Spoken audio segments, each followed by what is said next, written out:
Hello everyone. आज के इस लेक्चर में हम रेडियस ऑफ कन्वर्जेंस से इस पर बेस्ड जो न्यूमेरिकल जो प्रॉब्लम है उनको हम सॉल्व करेंगे। तो सबसे फर्स्ट हमारे पास एक पावर सीरीज गिवन है, समेसन फैक्टोरियल एन का whole square upon factorial 2n z की पावर n। ठीक है, यहाँ देखो समेसन की वैल्यू हमें नहीं गिवन है कि जो n की वैल्यू है ना वो कहाँ से स्टार्ट हो रही है और कहाँ ख़त्म हो रही है। तो ऑब्वियसली अंडरस्टूड है कि आपको n की वैल्यू वहाँ से शुरू करनी है, स्टार्ट करनी है जहाँ से ये जो टर्म है वो डिफाइन है। तो ऑब्वियसली देखो n बराबर आप जीरो रखोगे तो आपके पास इस टर्म में कोई इफेक्ट नहीं पड़ेगा, बिकॉज फैक्टोरियल जीरो की वैल्यू 1 होती है और ऊपर भी फैक्टोरियल जीरो की वैल्यू 1 मिलेगी और जेड की पावर n जेड की पावर जीरो हो जाएगी, 1 हो जाएगी। तो फर्स्ट टर्म की वैल्यू 1 मिल जाएगी। तो कुछ भी नहीं गिवन है तो आपको n की वैल्यू वहाँ से वैरी करनी है जहाँ से ये जो टर्म है वो डिफाइन है। तो n की वैल्यू जीरो से इन्फिनिटी आप ले सकते हैं। अब हम बात करते हैं कि इस पावर सीरीज है, इस घात श्रेणी है, इसकी रेडियस ऑफ कन्वर्जेंस अर्थात अभिसरण है, उसकी त्रिज्या, अभिसरण की त्रिज्या है वो क्या होती है। तो हमारे पास रेडियस ऑफ कन्वर्जेंस फाइंड करने का फॉर्मूला था 1/r is equal to limit n tends to infinity modulus an की पावर 1/n। यदि आप इस फॉर्मूले से नहीं निकाल पा रहे तो हम जानते हैं कि जो ये फॉर्मूला है ना वो तो इसके इक्वल था। ठीक है, तो आप इस फॉर्मूले से भी निकाल सकते हो। तो यदि ये जो राइट हैंड साइड में जो लिमिट है वो एग्जिस्ट कर जाती है तो 1/r की वैल्यू किसकी इक्वल आ जाएगी, इसके इक्वल आ जाएगी। तो वहाँ से आप r की वैल्यू, रेडियस ऑफ कन्वर्जन की वैल्यू निकाल सकते हैं। तो मैं यहाँ क्या कर रहा हूँ, इस फॉर्मूले का मैं यूज़ कर रहा हूँ। तो हमारे पास सबसे पहले देखो हमें किसकी वैल्यू चाहिए, an की वैल्यू चाहिए। ठीक ना, an तो हम जानते हैं an क्या होता है, जो भी पावर सीरीज गिवन है इसमें z माइनस जेड नॉट की होल पावर n है, उसका जो गुणांक होता है ना नंबर, वही क्या होता है, an होता है। तो यहाँ से हमें an की वैल्यू क्या मिली, जो z की पावर n है उसका गुणांक है वो ये हो गई an। फिर देखो इस टर्म में हमें किसकी वैल्यू चाहिए, ऊपर है an+1, तो इसका मतलब जो हमें an की वैल्यू मिली ना उसमें n की जगह n+1 करना है। तो देखो हमने जहाँ जहाँ n है यहाँ भी n+1 किया, यहाँ भी n+1 किया, तो ऊपर तो हो गया n+1 का फैक्टोरियल का होल स्क्वायर और नीचे हो गया 2, फिर ब्रैकेट में n+1 का फैक्टोरियल, तो ये हो जाएगा 2n+2 का फैक्टोरियल। ठीक है, अब हम क्या करते हैं, इस फैक्टोरियल को है ना वो हम सिंप्लीफाई करते हैं। तो यदि आप फैक्टोरियल में से n+1 बाहर लेंगे तो क्या होगा, n+1 बाहर आ जाएगा तो बचेगा क्या, एक कम हो जाएगा, तो फैक्टोरियल n बचेगा और वो पावर ऊपर में होल स्क्वायर है ये। नीचे भी हम क्या कर रहे हैं, फैक्टोरियल को रिड्यूस कर रहे हैं। अब हम ऐसा क्यों कर रहे हैं, बिकॉज जैसे ही हम an+1/an की वैल्यू रखेंगे ना तो एक्चुअली वो टर्म क्या हो जाए, सिंप्लीफाई हो जाए, इसलिए हम ऐसा कर रहे हैं। तो यहाँ टर्म क्या हो गई, n+1 का होल स्क्वायर हो गई, फैक्टोरियल n का होल स्क्वायर, और नीचे हमने इसको रिड्यूस किया ना तो क्या होगा, 2n+1 को फैक्टोरियल से बाहर लेंगे तो क्या होगा, 2n+1 बाहर हो जाएगा, फैक्टोरियल में क्या होगा, एक कम हो जाएगा, तो फैक्टोरियल बचेगा 2n+1। फिर वापस 2n+1 को फैक्टोरियल से और रिड्यूस करेंगे तो 2n+1 बाहर आ जाएगा, तो एक और कम हो जाएगा, तो बचेगा कितना, फैक्टोरियल 2n। ठीक है, बट हम यहाँ तक रुक गए क्योंकि an की जो वैल्यू है ना वो कोई फैक्टोरियल 2n के टर्म्स में ही है। तो जैसे ही हम इसकी रेशियो निकालेंगे ना तो एक्चुअली ये जो टर्म है ना फैक्टोरियल 2n और ये फैक्टोरियल n का होल स्क्वायर ये कैंसिल हो जाएगा, इसलिए हमने यहीं तक उसकी वैल्यू निकाली। अब हमारे पास फॉर्मूला क्या है, देखो 1/r की जो वैल्यू है वो है limit n tends to infinity modulus an+1/an। तो यहाँ से r की वैल्यू क्या आएगी, जस्ट उसको इन्वर्स कर दो, अपोजिट कर दो, उसको उल्टा कर दो, तो an ऊपर चला जाएगा, तो हमारे पास ये वैल्यू आ जाएगी। अब हमें हमारे पास an की वैल्यू भी पता है, an+1 की वैल्यू भी पता है, हमें इस वैल्यू, इस फॉर्मूले में वैल्यू रखी। तो देखो यहाँ से हमने जैसे ही हम an की वैल्यू रखी ना तो an की वैल्यू ये, नीचे an+1 की वैल्यू रखी तो an+1 की वैल्यू ये। अब देखो यहाँ फैक्टोरियल n का होल स्क्वायर है, फैक्टोरियल n का होल स्क्वायर कैंसिल हो गया, फैक्टोरियल 2n से फैक्टोरियल 2n कैंसिल हो गया, तो बचा कौन सा टर्म, ये टर्म बचा। सही ना, अब देखो नीचे कितना है, अब आप लिमिट है ना n tends to infinity value direct नहीं लगा सकते हो, क्योंकि जैसे रखोगे ना तो ये इनफाइनाइट अपॉन इनफाइनाइट हो जाएगा, तो आपको 2 बार DL हॉस्पिटल रूल लगाना होगा। इससे अच्छा तो क्या है, आप है ना देखो कि ऊपर n की पावर और नीचे n की पावर समान है कि नहीं, यदि समान है ना तो कॉमन ले लो और उसको कैंसिल कर दो। तो मैंने क्या किया, यहाँ से भी n कॉमन लिया और यहाँ से भी n कॉमन लिया, तो n इसको कॉमन आ गया, और नीचे से भी n को कॉमन लिया तो इसको, तो n इसको कॉमन आ जाएगा, तो ऊपर का n स्क्वायर और नीचे का n स्क्वायर कैंसिल हो जाएगा। तो बचेगा क्या टर्म, यहाँ से n कॉमन लिया तो यहाँ बचा 2+2/n बचा, तो ये टर्म बचा। यहाँ से n कॉमन लिया तो 2+1/n बचा, और यहाँ से n इसको कॉमन लिया तो 1+1/n बचा। अब हम ऐसा क्यों कर रहे हैं, बिकॉज अब जैसे ही आप n की वैल्यू इन्फिनिटी रखेंगे ना तो ये जो 1/n की टर्म है ना, 1/∞ या 2/∞ सारे टर्म जीरो हो जाएंगे। तो बचेगा क्या, यहाँ 2 बचेगा, यहाँ पे 2 बचेगा और यहाँ 1 बचेगा, तो वैल्यू कितनी आ जाएगी, 4 आ जाएगी। ठीक है, तो रेडियस ऑफ कन्वर्जेंस की वैल्यू इस सीरीज के लिए हमें कितनी मिली, 4 मिली।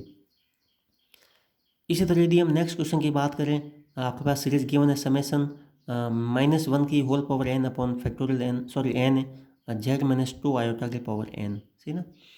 तो यहाँ समेसन की वैल्यू आप कह सकते हो कि कहाँ से स्टार्ट होगी, तो n की वैल्यू 1 से स्टार्ट होगी, सही ना, क्योंकि यदि 0 से स्टार्ट करेंगे ना तो नीचे आप 0 रखेंगे तो 1/0 या -1/0 की वैल्यू क्या होगी, इन्फिनिटी हो जाएगी, जो कि परिभाषित नहीं है, सही ना। तो यदि आप किसी भी जो भी पावर सीरीज गिवन है ना उसमें एक या एक से अधिक टर्म आप यदि नहीं भी लिखते हो ना तो उसके कन्वर्जेंट या रेडियस ऑफ कन्वर्जेंट की वैल्यू पर कोई इफेक्ट नहीं पड़ने वाला है। ठीक है, तो यहाँ एन से स्टार्ट हो रही है तो ऐसा मत कन्फ्यूज होना कि नहीं 0 से स्टार्ट होना चाहिए तभी हमें अप्लाई, ऐसा कुछ भी नहीं है। आप n बराबर 1 2 3 4 कहीं से भी स्टार्ट हो सकती है, तो हमेशा फॉर्मूला तो यही रहेगा और सेम प्रोसेस आपको अप्लाई करना है।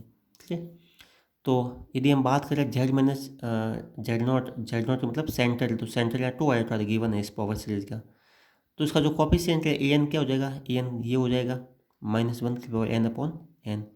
फिर क्या करना है आपको, मॉडुलस लेना है, जो भी टर्म है मॉडुलस, यहाँ हमने मॉडुलस लेते भी चलते बिकॉज सारे टर्म पॉजिटिव ही है, सही ना, माइनस का ऐसा कोई टर्म था नहीं तो यहाँ मॉडुलस का ज़्यादा रोल नहीं था, बट यहाँ -1 की पावर n है, तो हमने जो ए एन है ना उसका हमने क्या किया, मॉड ले लिया। जैसे ही मॉड लिया ना तो ये क्या हो जाएगा, मॉड ऊपर हो जाएगा -1 की पावर n और नीचे हो जाएगा मॉड n, और नीचे n तो पॉजिटिव है, n कैसे पॉजिटिव है, क्योंकि n की वैल्यू तो हम 1 2 3 रखेंगे, बट ऊपर इफेक्ट पड़ेगा क्योंकि ऊपर जैसे n बराबर 1 रखे तो माइनस आ जाएगा, 2 रखे तो प्लस, 3 रखे तो वापस माइनस आ जाएगा। तो जैसे हमने मॉड लगाया ना तो मॉड -1 की पावर n है ना हमेशा 1 होगी, बट आप n की वैल्यू कुछ भी रखो 1 2 3 रखो 1 रखेंगे तो -1 आएगा, और मॉड लगाएंगे तो क्या हो जाएगा, वो -1 प्लस बन जाएगा। ठीक है, तो मॉडुलस -1 की पावर n है ना, n की कुछ भी वैल्यू रखो हमेशा 1 आएगी, सही ना। तो जैसे ही मैंने ये फॉर्मूला लगाया 1/n is equal to this, ठीक है, तो इसकी वैल्यू कितनी मिली हमें, इसकी वैल्यू मिली ये, और जैसे ही मॉडुलस लगाया तो ऊपर तो है ना -1 की पावर n उसकी वैल्यू 1 हो गई, और बचा वैल्यू n की पावर 1/n, सही ना, क्योंकि होल पावर 1/n है। अब आप लिमिट क्या कर दो, limit n tends to infinity लगा दो, तो जैसे ही हम n टेंड्स टू इन्फिनिटी लगाएंगे ना तो इसकी वैल्यू कितनी होती है, हम जानते हैं कि लिमिट की थ्योरम से इसकी वैल्यू 1 होती है, सही ना।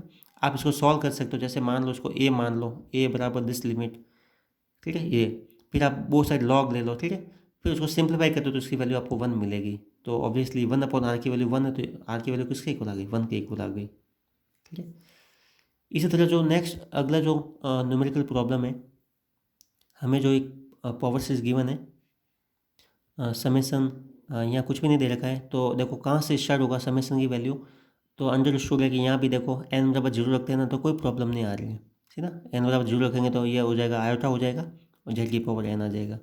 तो यहाँ आपको कुछ भी इफेक्ट नहीं पड़ रहा, तो इसलिए आप n की वैल्यू 0 से स्टार्ट कर सकते हो। ठीक है, अब यदि हम बात करें कि कॉफिशिएंट क्या होगा इस पावर सीरीज का, तो z की पावर n का जो गुणांक है वही कॉफिशिएंट है, ए एन वैल्यू मिल गई।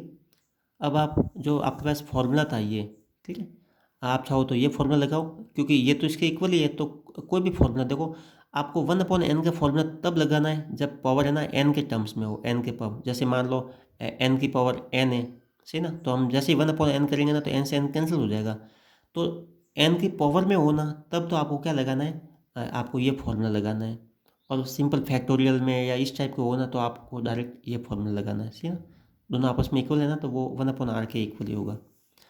अब यदि आप इस क्वेश्चन में बात करें तो हमारे पास ए एन की वैल्यू ये मिल गई, तो हम क्या करेंगे, देखो आपके पास दोनों तरीके हैं, आप चाहो ना तो ए एन मिल गया, फिर आप क्या करोगे, एन की जगह n+1 करोगे, सही ना, तो यहाँ n की जगह n+1 हो जाएगा।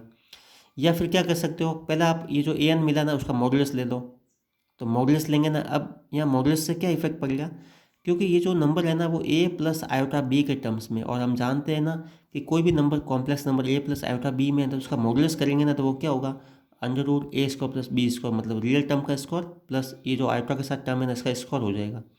तो मैंने यहाँ क्या किया, क्योंकि हमारे पास फॉर्मूला रेडियस ऑफ कन्वर्जेंस का ये है ना, तो वो होता है modulus A N upon A N plus 1, तो मॉड लगाएंगे तो मॉड ऊपर ए एन और नीचे मॉड ए एन, सही ना। तो पहले मैंने मॉडुलस ए एन की वैल्यू निकाल दी, सही ना। आप यदि ए एन की जगह n+1 करूँगा फिर मॉड लो तो भी वैल्यू सेम मिलने वाली, उससे कोई इफेक्ट नहीं पड़ेगा। तो हमारे पास यहाँ क्या हो जाएगा, ए की वैल्यू तो ये है और बी की वैल्यू क्या है, आयोटा का गुणांक जो 1 है, तो ए का स्क्वायर मतलब 2n का स्क्वायर प्लस 1, तो ये आ गया और नीचे इसका स्कोर करेंगे तो ए का स्कोर मतलब ए की वैल्यू 1 है और बी की जगह है 2n, क्योंकि आयोटा का गुणांक है वो बी है, तो 2n का स्कोर कितना हो जाएगा, 4n स्कोर हो जाएगा। ठीक है, तो हमारे पास ये तो किसकी वैल्यू आ गई, an की वैल्यू आ गई मॉडुलस की, ठीक ना। अब हमें किसकी वैल्यू चाहिए, नीचे देखो मॉडुलस an+1 की वैल्यू चाहिए, तो जहाँ जहाँ n है वहाँ हम क्या कर दो, n+1 कर दो, तो जहाँ जहाँ मैंने n था ना वहाँ n+1 देखा, तो ये वैल्यू आ गई। अब हमारे पास फॉर्मूला ये जस्ट वैल्यू पुट कर दो, modulus an upon modulus an+1, तो ये आ गया। अब देखो इस टर्म में यदि हम क्या करें, डायरेक्ट लिमिट लगाए ना तो आपको लगेगा कि ये इनफाइनाइट अपॉन इनफाइनाइट फॉर्म है। ठीक है, तो जब भी ऐसा केस होता है ना तो आपको देखना है कि क्या n की पावर है ना इक्वल है कि नहीं। यदि इक्वल है ना तो ऊपर से भी कॉमन ले लो, नीचे भी कॉमन ले लो, कैंसिल कर दो, और बाकी टर्म 1/n बनेगा ना, तो फिर n की वैल्यू इन्फिनिटी रखोगे ना तो 1/∞ क्या हो जाएगा, 0 हो जाएगा। ठीक है, तो देखो मैंने यहाँ से भी n इसको कॉमन लिया, तो ये हो जाएगा यहाँ कितना बचेगा, 2 + 1/n स्क्वायर हो जाएगा। इसी तरह नीचे से भी मैंने n इसको कॉमन लिया, तो बाहर कितना आएगा, बाहर n आएगा, क्योंकि रूट में है ना, तो ऊपर से भी n है नीचे से भी n आएगा, तो n से n तो कैंसिल हो जाएगा और यहाँ बचेगा 4 + 1/n स्क्वायर, ये टर्म बचेगा। इसी तरह इस टर्म में से n+1 का होल स्क्वायर मैंने बाहर लिया, तो n+1 बाहर आएगा, और नीचे से भी n+1 का होल स्क्वायर बाहर लिया, तो n+1 से नीचे n+1 कैंसिल हो जाएगा, बचेगा क्या यहाँ 4 + 1/n+1 का स्क्वायर, और यहाँ बचेगा n+1 का होल स्क्वायर बाहर लिया, तो यहाँ बचेगा 2 + 1/n+1 का होल स्क्वायर। अब आप क्या कर दो, limit n tends to infinity लगा दो, तो ये जो 1/n स्क्वायर है ना वो वैल्यू कितनी बन जाएगी, 1/∞ 0, ये भी 1/∞ 0, तो यहाँ बचेगा 2 और ये बचेगा √4, है ना। इसी तरह ये जो पीछे वाला टर्म है वो 0 बन जाएगा, 1/∞ 0, तो यहाँ 4 बचेगा, और यहाँ 1/∞ 0 हो जाएगा, तो यहाँ 2 बचेगा। तो हमारे पास देखो यहाँ √2 √4, यहाँ √4 × √2, तो वैल्यू कितनी आ जाएगी, 1 आ जाएगी। मतलब ये जो गिवन पावर सीरीज है इसकी रेडियस ऑफ कन्वर्जेंस है, अर्थात अभिसरण की त्रिज्या है वो कितनी है, 1 है। नेक्स्ट जो हमें पावर सीरीज गिवन है वो एक्चुअली समेशन को जो है वो ओपन करके लिखा हुआ है, मतलब यहाँ समेशन के फॉर्म में नहीं रखा हुआ है, और समेशन की वैल्यू n = 0 1 2 3 ऐसे रखा ना, तो हमारे पास जो सीरीज मिली ना उसी फॉर्म में लिखा हुआ है। ठीक है, तो हम जानते हैं कि जो रेडियस ऑफ कन्वर्जन फाइंड करने का तरीका है, मैंने बताया था आपको कि आपको जो भी सीरीज गिवन है ना उसका जो गुणांक है वो लेना है। तो हमें तो एक्चुअली ये तो सीरीज के फॉर्म में दे रखा है, तो हमें देखना होगा कि इसका जनरल टर्म क्या है ना, nवा पद क्या है, nवा पद होगा ना, उसी को हम क्या करेंगे, ए एस डिनोट करेंगे। तो देखो यदि हम बात करें, क्योंकि इसमें हर टर्म में ए और बी है, जैसे यहाँ ए है, अगला टर्म क्या होगा, ए में a+1, इसमें a+1 हो गया, जहाँ बी था वहाँ b+1 और टर्म आ गया, नीचे 1 था तो 1 यहाँ 2 आ गया, फिर सी था तो सी के साथ c+1 आ गया। ठीक है, तो यदि हम बात करें कि nवा पद क्या होगा, तो देखो ये पहला पद है, दूसरा में क्या हो रहा है कि ए फिर a+1 आ गया, तो यदि मैं nवा पद की बात करूँगा तो क्या होगा, a+1, और जैसे ये दूसरा पद है तो मैं इसको 2 - 1 लिख सकता हूँ, तो nवा पद क्या होगा, तो a+1 a+2 डॉट डॉट कहाँ तक जो भी टर्म है ना, n की वैल्यू ये कम मिलेगी आपको। जैसे आप जैसे n की वैल्यू जैसे यहाँ 2 रखते हो, तो देखो जैसे 2 रखेंगे ना तो टर्म कहाँ तक मिलेगा, a+1 तक मिलेगा, देखो a+1 तक मिल रहा है, सही ना। तो मैं क्या कर रहा हूँ, nवा पद लिख रहा हूँ, तो इस तरह nवा पद क्या होगा, अब देखो a के टर्म में लिख लिया, a+1 फिर a+2 आएगा डॉट डॉट डॉट, जो भी टर्म होगा ना nवा, तो एक एक कम तक लेना है आपको, फिर b+1 dot dot dot b+n-1, n कम लेना है ना। फिर देखो यहाँ पहले में 1 था, फिर दूसरे में 2 है, तो nवा में क्या होगा, 1 2 3 डॉट डॉट डॉट n तक जाएगा।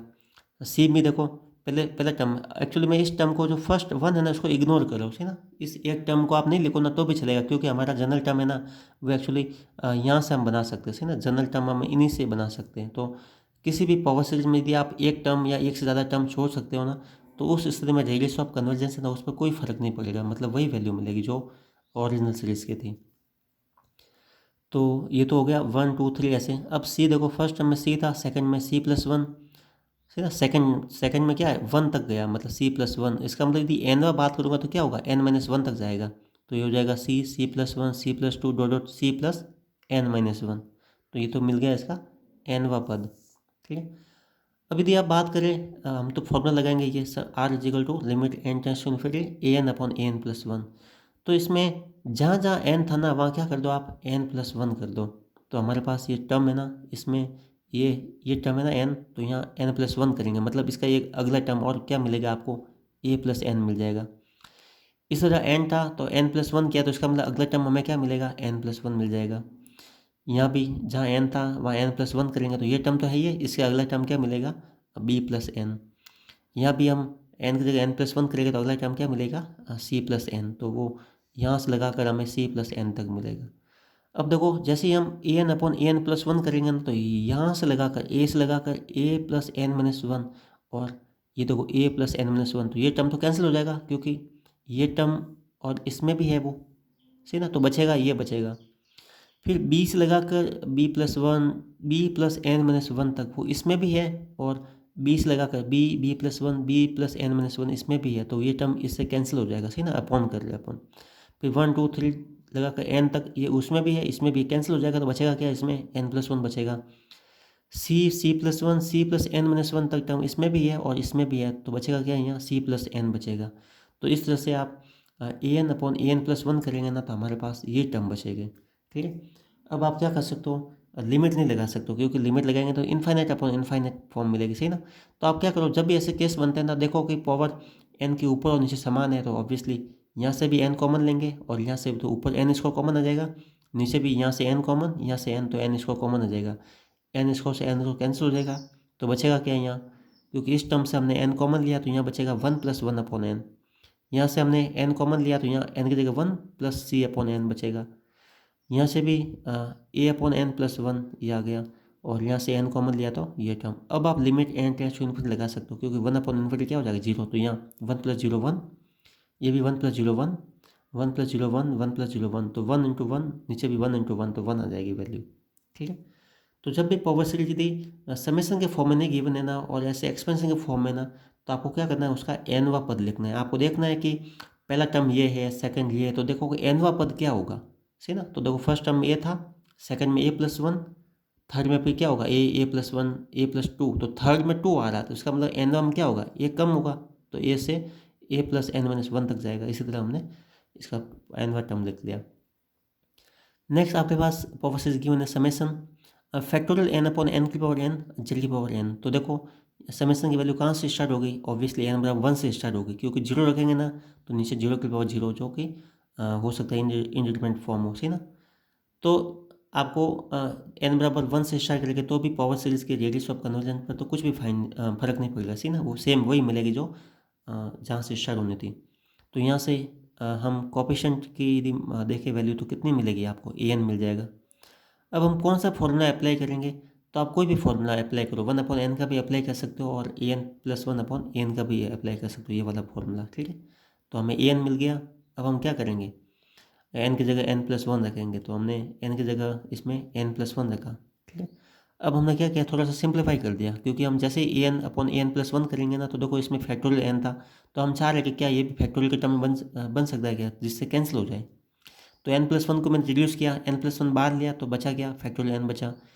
इसी तरह यहाँ मैंने n+1 की पावर n+1 है ना, तो n+1 की पावर n और जो 1 है ना उसको अलग लिख लिया ये, तो n+1 की पावर 1 तो वो हो जाएगा। अभी इस टर्म से ये कैंसिल हो गया तो हमारे पास ये टर्म बचा।